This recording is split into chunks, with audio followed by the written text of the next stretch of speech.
Hi, my name is Em, and I'm a recent college graduate. And last year, during my final semester, I ended up making an animated opening for my OCs. So I wanted to talk about that process and experience in making an animation for my capstone as someone with no animation experience whatsoever. But before we continue, this video was brought to you by Vograce. Vograce is a popular manufacturer that specializes in high-quality merchandise such as keychains, buttons, and a wide array of acrylic items. They also provide services for customization to bring all of your creative ideas to reality. I actually used their services before for my capstone last year, and I really enjoyed the quality of them. One of my favorite things was the amount of customization for attachments so I can match them in color and shape to my character designs. Here are some pictures and videos of what they look like. Aren't they so adorable? Which makes me so happy that Voggrace reached out to me to do this collaboration with them. For this collaboration, I want to make some more merch items for my OCs, so I ended up going with their wreath-dangling charm and rope keychain, which I thought were such cool and unique items that I do not see very often. Here's a quick time-lapse of the art I made for these keychains using my OCs and their animal companions. I decided to go with a very cute and chibi design for both of them, and after I finished drawing the designs, they were ready to be sent off to Voggrace. And here's how they came out. I am so obsessed with how beautiful these turned out. The detail and quality is so crisp, and I especially love how the dangling keychain came out. As you can see, they had an option to make the main acrylic piece transparent, which is what I did for these, and they are absolutely stunning. So happy with how these came out. And they actually have a lot more unique options to choose from on their website. So if you are interested in turning your art into fun and unique merchandise or want to finally start that art business, I definitely recommend that you check them out, especially since their spring sale is coming up where you can enjoy up to 17.2% off on Voggrace from March 18th through March 24th PST. For more information, check the description box below. Now back to the video. Now, ever since I came to the art school at my uni, I was always in awe every time the end of a semester rolled around, as that meant I got to see all the cool works that were up on display in the galleries, and it always made me daydream on what I'd end up doing for mine. So when the time came for my final semester, I got to join the general capstone since they didn't have the graphic design specific capstone available in the fall. Which ended up being a really cool experience anyways, since I got to be in a class with majors from different art practices. This was pretty rare for me since I was only used to being around other graphic designers most of the time. But anyways, following the months before I entered my final semester, the thought of making something in animation or digital illustration was always a passing thought since I grew up watching a lot of animation and drawing a lot of fan art from my favorite shows. But let me backtrack a bit to winter of 2024 when my good friend Zune, who I met through Bakudeku fandom, introduced me to their OCs for the first time. And brother, the way my world shifted, seeing the holy grail that is their OCs and hearing about their characters' lore and backstories genuinely had me so jaw-dropped and inspired and motivated me to finally dust off my own OCs that I created way back in 2023 and actually start working on them again and be excited about it. Which, let me finally introduce you to my OCs, Dara and Daiki, aka my beloveds! I won't get too deep into their lore since I'll save that for another video if people would be interested, but essentially the story and message I wanted to convey through my OCs is finding a muse in someone and also being someone else's muse when it comes to rediscovering a passion, since I feel like that's something that I really resonate with, especially since I didn't start taking art seriously until 2020. And when I finally decided to pursue art, the amount of inspiration and my love for art grew so much with my time going to art school and finding my first artist friends. And actually, one of my closest friends I made in uni and one of my first artist friends, Anchi, was one of the reasons I was inspired to even make my OCs in the first place, after they shared their lovely OCs and a whole pilot episode script with me that they were working on for their thesis.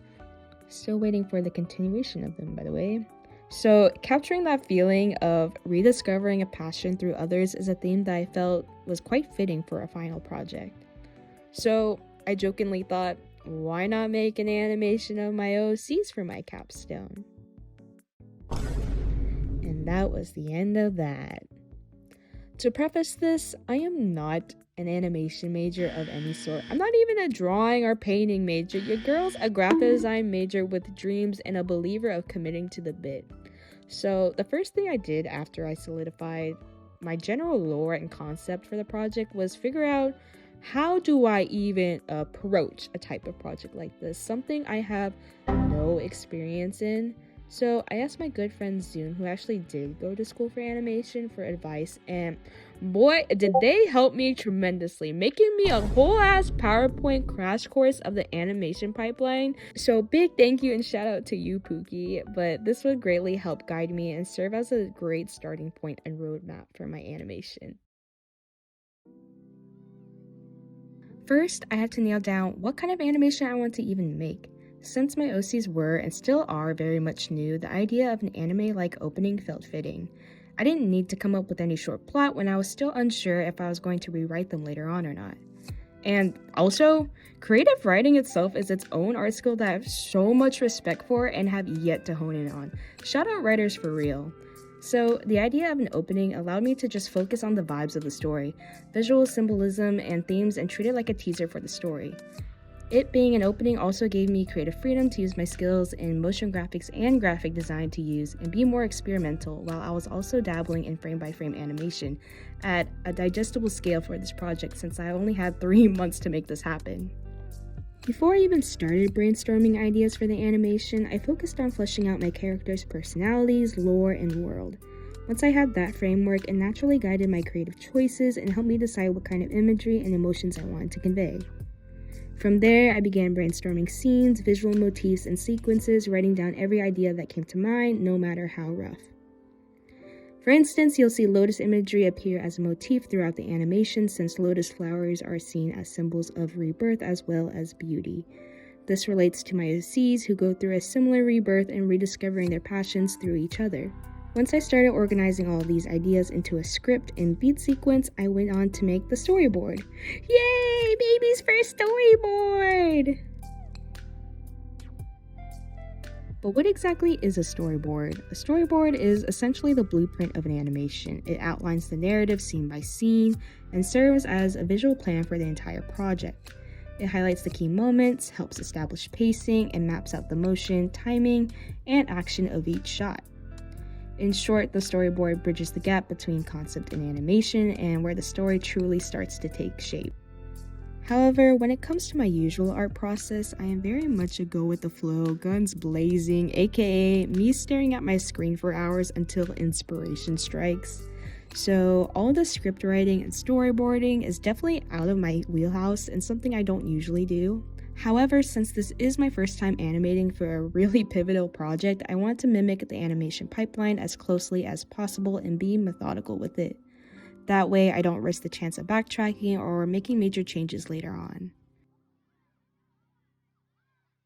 For this project, I'll be using Procreate as my primary drawing software to create all the illustrations as well as the frame-by-frame animations. What helped me was setting up individual files for each shot and labeling them according to the corresponding shot number from the storyboard. This keeps everything organized and makes it easier to manage the animation process and export final files to be put together in post.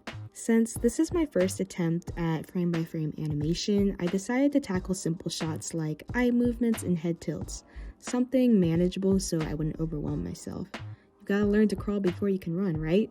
So this is me drawing in some of the roughs, but roughs are essentially used to plan out the timing and movement of a sequence, focusing on motion rather than detail. They're meant to be loose and sketchy, serving as the foundation for smoother animation later.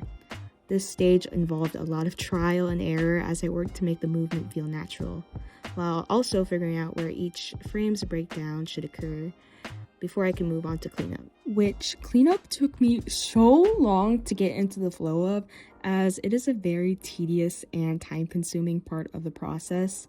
In the animation workflow, cleanup involves transforming the rough initial animation sketches into precise, polished line drawings. It's all about refining the work, maintaining the energy and movement from the roughs, while also ensuring consistency and clarity in the final frames. I think this was the part that caused me a lot of heartache and what ended up me pushing my project on the back burner for a while I was struggling to balance schoolwork and work at the same time. Like, bro, get me out! But once I got over that hurdle, everything came a lot faster. So once I got past the cleanup stage, if you know me, you know I love color! I started by creating a defined color palette to establish overall consistency of the animation. From there, I blocked out the main colors, added the flats, and finished with simple rendering with shading and highlights. This stage really brought the animation to life and allowed me to express more personality and emotion through color choices.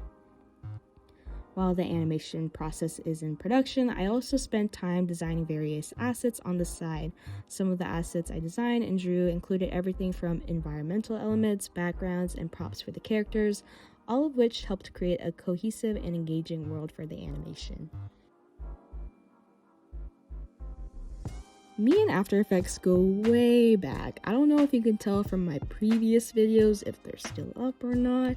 My experience with the program dates all the way back to high school when I started teaching myself how to use it for fun, self-indulgent projects and edits. Over time, that knowledge became an important part of my creative toolkit, helping me produce everything from motion graphics to full-on animations. While I've experimented with 2D rigging in After Effects before, this will be my first time incorporating compositing into my workflow and bringing all the animation elements together into one cohesive piece. One crucial part of working in After Effects is maintaining an organized file system and properly labeling your layers and compositions, something I admittedly still struggle with, but it is essential for keeping the project manageable. Now, with everything ready, it's finally time to import everything into After Effects and tie it all together in post. Incorporating motion graphics was a key part of this project. Since this animation is designed to feel like an animated opening, I had the freedom to experiment with more effects and visuals. Motion graphics allow me to add dynamic movement and energy to scenes that would have been a lot more difficult to animate frame by frame. A large portion of the work involved blending these illustrations with these motion graphic elements, creating a balance that made the final piece more visually appealing and engaging. Overall, I found compositing to be quite fun, which, to put it simply, compositing is the process of combining various visual elements from different sources into a single seamless final image. It's the stage where everything from characters, backgrounds, and effects come together to create the illusion that all of these elements exist naturally in the same scene. This step is essential in both 2D and 3D animation, as it's where the final look and feel of the piece truly come to life. It was incredibly satisfying to see all the elements I had worked on finally come together. Through compositing, I was able to refine the lighting, enhance the effects, and make the animation feel alive. Which, after all of that was said and done, it was finally time to export the project. I did it? Which, a lot of this process you just saw and the final push of animating was done literally in the last week, right up until the night of the exhibition. I definitely pulled a lot of late night animating and editing, and up to the weekend before, I only had 14 out of 40 shots completely finished. So I don't know how, but say what you will, but I did it.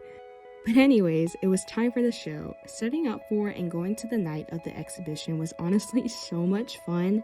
Seeing friends and family come out to support and meeting new friends who came up to me to say how much they enjoyed my work really made everything worth it and felt so incredibly validating to know that my work resonated with others. Also, here are some pictures from the event.